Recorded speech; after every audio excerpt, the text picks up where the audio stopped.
সবার যাতে ফাঁসি হয়, কেউ যাতে না বাঁচে, কোনো আসামি যাতে না বাঁচে। আমার বাবাকে যেরকম মারছে ওগুলোও যাতে এরকম করে নৃশংসভাবে যদি না মারে, ওদেরও যাতে রক্ত বের হয়। বাংলার জমিনে আর যেন কেউ এভাবে না মারে, এরকম নৃশংসভাবে কারো যেতে না মারে চাঁদার জন্য। আমি চাই আমার বাবাকে যারা মারছে তাদের কঠিন থেকে কঠিন বিচার হোক, তাদের ফাঁসি হোক। যারা যারা মারছে তাদের সবার ফাঁসি হোক, একজনে যদি না ছাড় পায়। টিটু মইন ওরা বেশি আঘাত করছে, বাবাকে পাথর দিয়ে নিষ্ঠুরভাবে মারছে। বাবা আমাকে ঘর থেকে বের হয়েছিল কি খুশি মুখে, বলছে তাড়াতাড়ি আসবো, আর আসতে পারো না। তারা আমার বাবাকে আর আসতে দিল না। এক সপ্তাহ আগের ঘটনা আর কি, আমরা ওইখান থেকে আসছি। আমরা আব্বুর এক ভাইয়ের ছেলের বিয়েতে গেছিলাম। তো ওই জায়গায় যে একটা লোক আমাকে ইফটিজিং করে, পরে আমার বাবা ওখান থেকে আসার পর থেকে ওই দিনকা থেকে আমার বাবা ডিপ্রেশনে ছিল। শুক্রবারে আমরা চলনে গেছিলাম একদিন পরে, ওই দিনকা আমার বাবা যায়নি, বাসায় ছিল। ওই দিনকা আসার পর থেকে দেখি আমার বাবা আরো বেশি।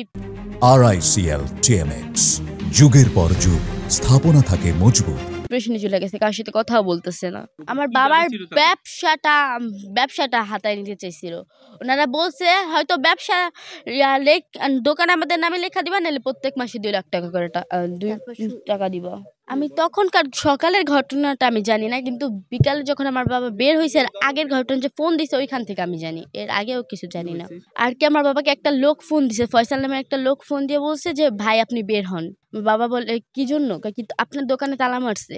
বাবা বলে আমার দোকানে তালা মারছে আমার পারমিশন ছাড়া, আমার ছাড়া তালা মারছে। পরে বলতেছে ওদের সাথে তো অনেক লোক আছে, যেহেতু তালা মারছে এত সাহস, ওদের সাথে অনেক লোক আছে, তো আমি কিছু লোক নিয়ে যাই। ওই লোকটা যেহেতু প্ল্যান ছিল, ওই লোকটা প্ল্যান করছে, তো ওই লোকটা বলছে না কোনো লোক লাগবে না। আমার বাবা বলছে যে লোক নিয়ে যাই, আমাদের ভালো হবে, কিন্তু ওনারা বলছে কোনো লোক লাগবে না। আমার বাবাকে এরকম হ্যারেস করে ওনারা নিয়ে গেছে। আমি যখন বের হয়েছিলাম বাবারা বলছে বাবা তুমি যেও না, কিন্তু আমার বাবা বলছে আমি আসতেছি।